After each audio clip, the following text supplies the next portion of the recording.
Tonight, the Middle East stands on the edge of a dangerous escalation.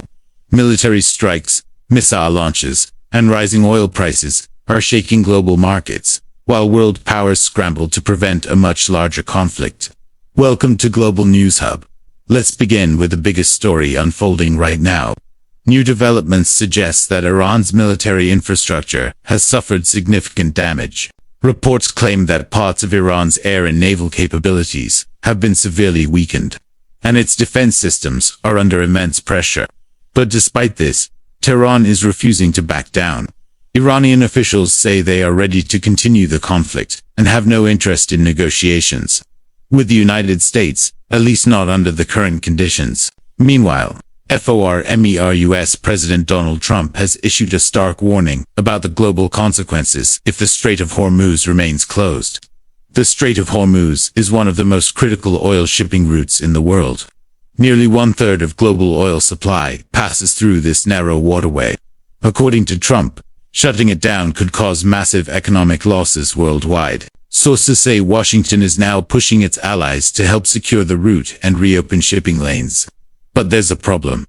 Several major allies are refusing to get involved.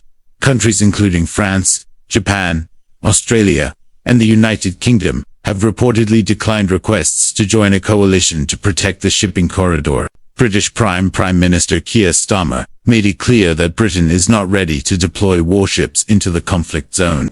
At the same time, French President Emmanuel Macron has urged immediate de-escalation, calling for attacks to stop and maritime routes to reopen as quickly as possible. There are also reports that tensions with China could complicate the situation further.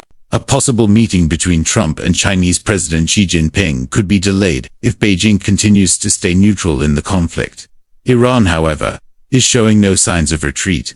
The Islamic Revolutionary Guard Corps has issued a direct challenge to the United States. Officials said that if Washington truly believes Iran's naval power has been destroyed, then America should prove it by sending its navy into the Persian Gulf. Iran has also declared that it has not requested a ceasefire, and that the fighting will continue until the United States acknowledges the war as illegal. The conflict is already spreading across the region. Israeli airstrikes reportedly targeted multiple locations in Tehran, including Mehrabad International Airport, where large fires were seen following explosions. At the same time, Israeli operations in Lebanon have resulted in civilian casualties. In response, Iran launched a Sajal missile toward Israel for the first time, reportedly targeting police headquarters and a satellite communications center.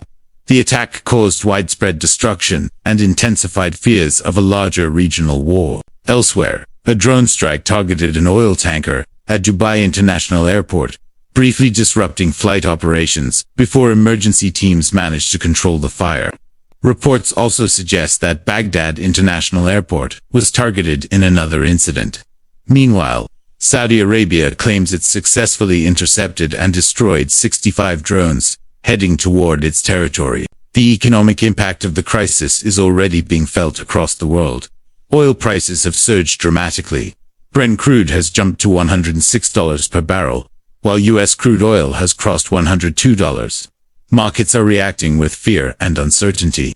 The Pakistan Stock Exchange opened the week with a sharp drop, losing nearly 1,200 points in early trading. Analysts warn that if tensions continue to escalate, global markets could face even deeper instability. Meanwhile, Pakistan is dealing with its own security challenges.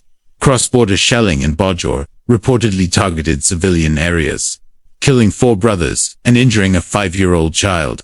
In response, Pakistani forces launched operations against militant groups. Security forces also carried out intelligence-based raids in Laki Mawat and Kohat, eliminating several terrorists and recovering large quantities of weapons and explosives. Officials say the operations will continue until all militant networks are dismantled.